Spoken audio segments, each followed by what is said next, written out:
Hey guys, Jeremy here at My Way MFG. If you've been watching all my videos, you've probably heard me say many times, probably at least 4 different videos now, I got to get that truck to the landfill and get it dumped. It's been sitting there with trash on it all winter. That truck sits around with trash on it all the time because I hate going to the landfill. It's one of my least favorite things to do. One of the reasons I hate going to the landfill is because the license plate's always expired. It just seems like a good way to get in trouble driving around with a big load of trash and no license plates, you know?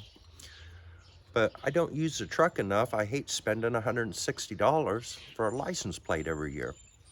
Well, we just put a license plate on Eliza, and since she was an antique vehicle, we got the extended use antique plate. And what that is, it has no restrictions on it all through the summer, spring, and fall. And in 3 months, December, January, and February, you're not supposed to drive it. Well, I don't drive it in that weather anyway. Who wants to drive it on salty roads, you know, and it's cold. So that plate is unrestricted otherwise. You can drive it anywhere you want, do anything you want with it. You just can't drive it December, January, or February. Unless you're going to an exhibition, a car show, or taking it to a garage or somewhere to have it worked on. And then you can do that. And I would think if you got pulled over, all you'd have to say is, hey, I'm coming back from getting a tire fixed. How would they know you're not, you know? But anyway, I got to thinking, and the old 1-ton is old enough for that license plate. So I picked one up today, an extended EA antique vehicle plate for it. Well, my friend says, yeah, but you won't be able to pull trailers or haul anything with it. I got on the DO or DMV Illinois website. There's no restrictions on that, none whatsoever. There's not even a weight restriction on this plate. And let's say I had a B plate on that, I can only haul like 8,000 pounds. So I'd have to put a D plate on it to haul a load of rock. And then the truck has to get inspected every year. With these plates, there's no weight restriction and no inspection either. And I think the reason there's no weight restriction is because this plate is also used for antique fire trucks, antique semis. It's the same plate for all the antique stuff. And some of that stuff weighs more than 8,000 pounds to start with, you know. All the reading I did, there's no weight restrictions and no inspections. So I can put this license plate on this truck, it seems to me, put 3 tons of rock on the back. If I get pulled over, if they give me a ticket, I think I'd take it to court because there's nothing saying I can't do that. So anyway, these are $45 a year. So I could put a license plate on Eliza, that 79 1-ton, and this 59 Chevy over here, and it'd still be cheaper than one license plate for, say, my F-150 Ford. And that 59 has a regular license plate on it now that cost me $150, $160. It expires in August. You can bet your ass it's going to get one of these. Anyway, I'm going to bolt this on here, and here in a bit we're going to go to the landfill. Yeah, love it there. This back license plate, it's been ripped off, hung on there with a wire. I can't remember how that happened, but you can just about bet it happened at the landfill. Everything that ever gets tore up happens at the landfill. I've backed over mud flaps, ripped them off. I've tore out carrier bearings, nails in tires. That's the biggest reason I hate going to the landfill. It's just terribly hard on trucks out there driving around them ruts and nails and just running over crap and just trash. It's just hard on trucks. Anyway, I'm gonna see if I can get this off of here. Yeah, both of my bolts twisted off, but that's okay. At least it's off of there. Find a couple 1/4-inch bolts here.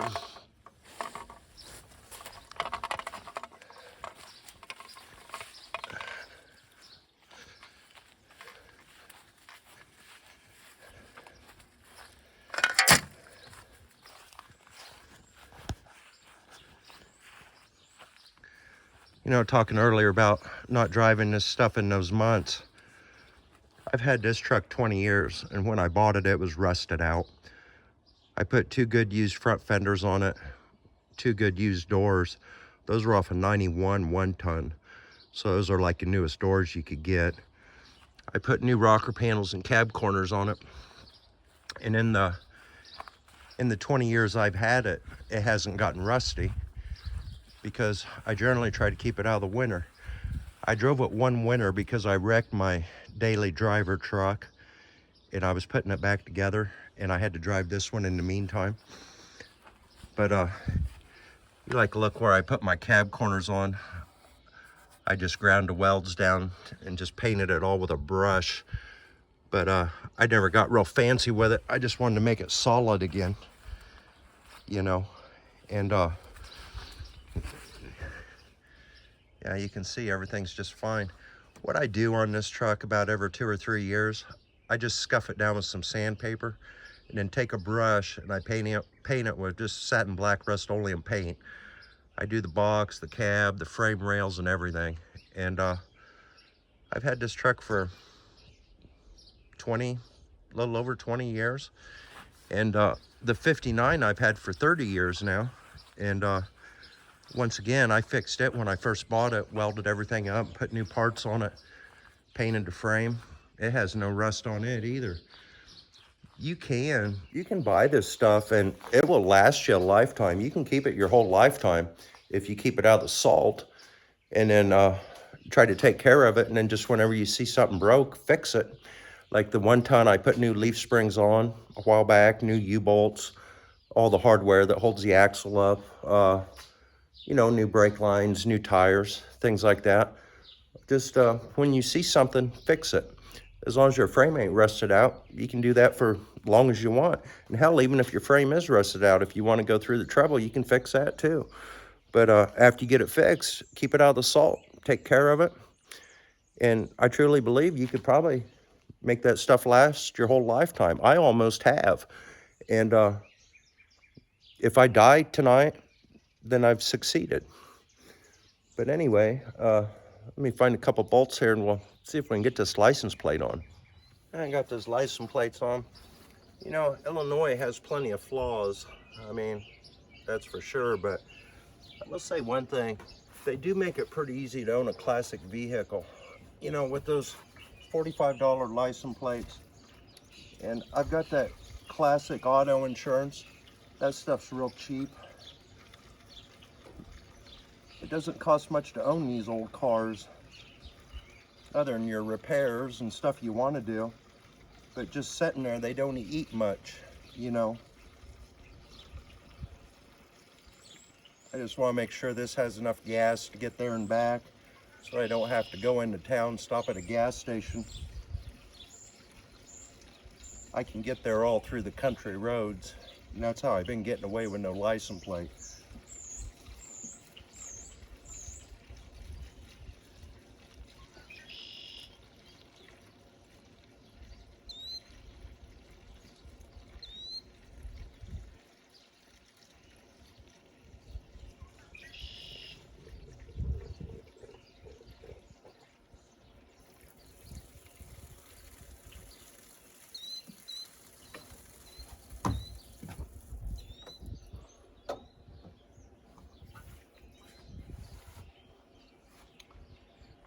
Running out underneath, hell, it might be full.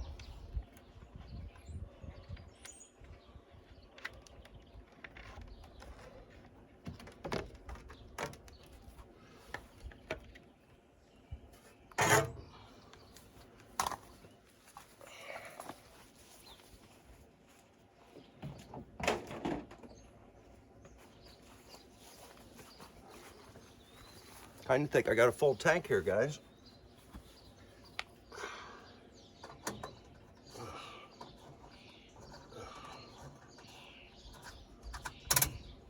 instrument cluster's all messed up on this truck. Fuel gauge don't work.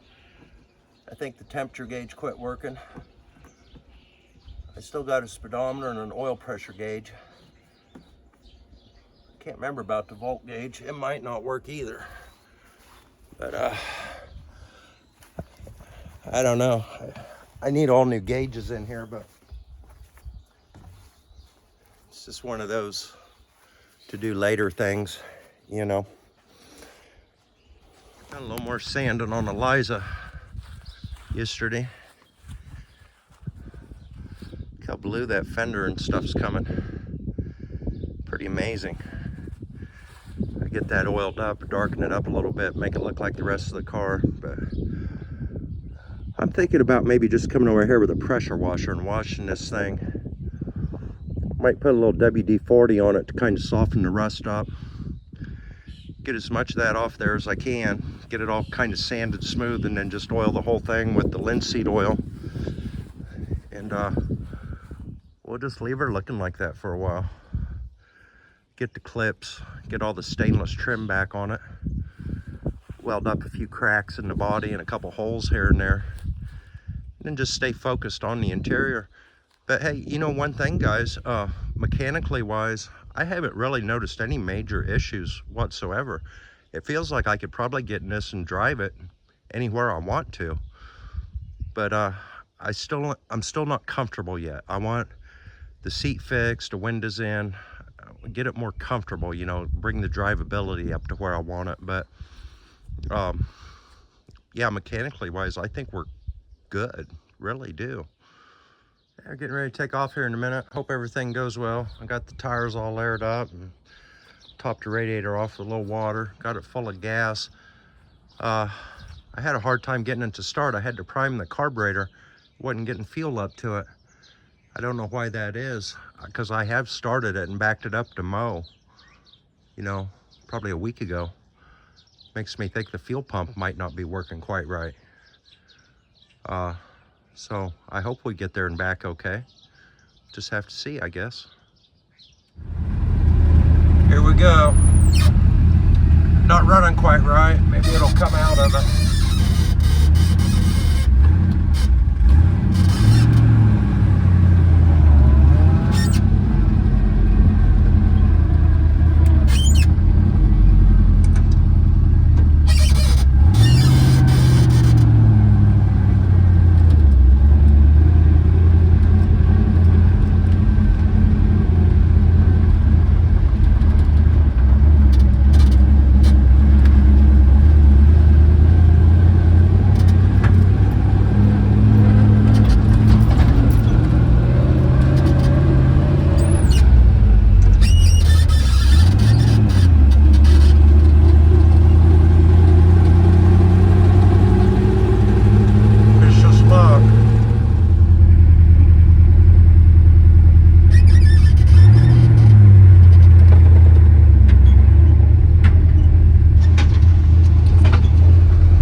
Too good.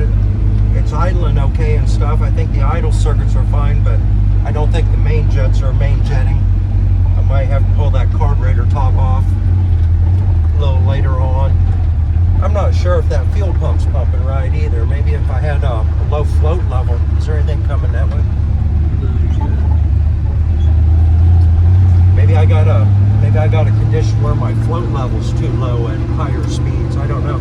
We had some trouble getting up some of them bigger hills on the way here. I'll tell you that. But we're heading back to the dump site now. We just crossed the scale.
got her dumped anyway.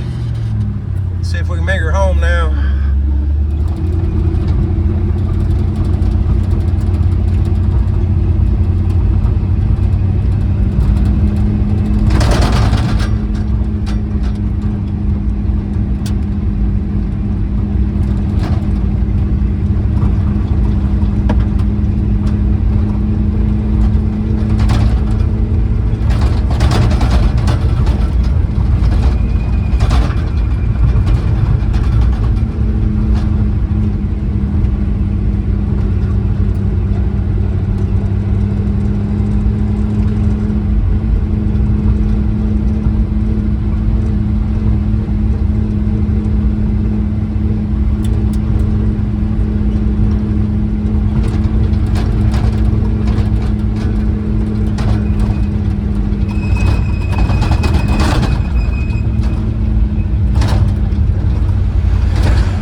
truck doing about 55 or 60. It's a struggle to even get it up to there.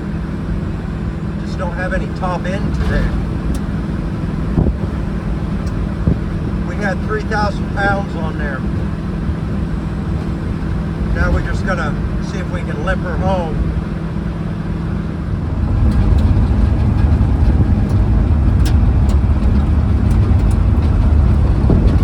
Just about home.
Yeah, it was a bit sketchy. That old truck's just barely running. I kept hoping to get a little better as the trip went on. It got worse. Got dying at stop signs, things like that. I think that had quite a bit of gas in it over the winter. Might be bad gas. Fuel filter, seems like I just replaced a fuel filter last year, but I think I'll check that. Pull the top off the carburetor, look at that. I'm thinking it's probably gummed up, you know. But and then I don't know if the fuel pump's even, I got a fuel pressure gauge I can check that with, but yeah, I'm just gonna have to do some checking on it and see what I can figure out with it. But yeah, it was just barely running. But we made it. We got all of our crap dumped off, so that's good. Got an empty truck once again. I got about one more load to get to the landfill, and then I'll take these sideboards off here. I just screw that plywood up there so I can get more junk in it. But yeah, I'm glad it's off of there. It's been sitting on there for a long time. Like I say, I hate going to the landfill. But anyway, guys, maybe we'll make a video of getting the truck running right. Well, I think that's going to do it for this video. I don't know about Wednesday videos. They're going to be hard for me to get done throughout the summer because I got to start working on that garage. I was hoping to have it done by winter so that when we start filming the car content for next winter, I can do it here at home rather than move the car across town to the other garage. And I don't even know if I'm going to be able to get this done by winter, but I'm going to try. So some of my videos are probably going to be working on the garage. And then, of course, we'll keep working on Eliza. Probably most of the Saturday videos will be about Eliza going somewhere or doing something to her. But some of the midweek videos, if I keep doing the midweek videos throughout the summer, it's probably going to be the garage. But anyway, guys, I think that's going to do it for me today. Please like, comment, share, subscribe, all those things, and we'll catch you on the next one. That was about a 50-mile trip, by the way, about 25 miles each way. It was getting a little sketchy the way the truck was running, but we made it, thank God. Anyway, we'll catch you on the next one. Later, guys.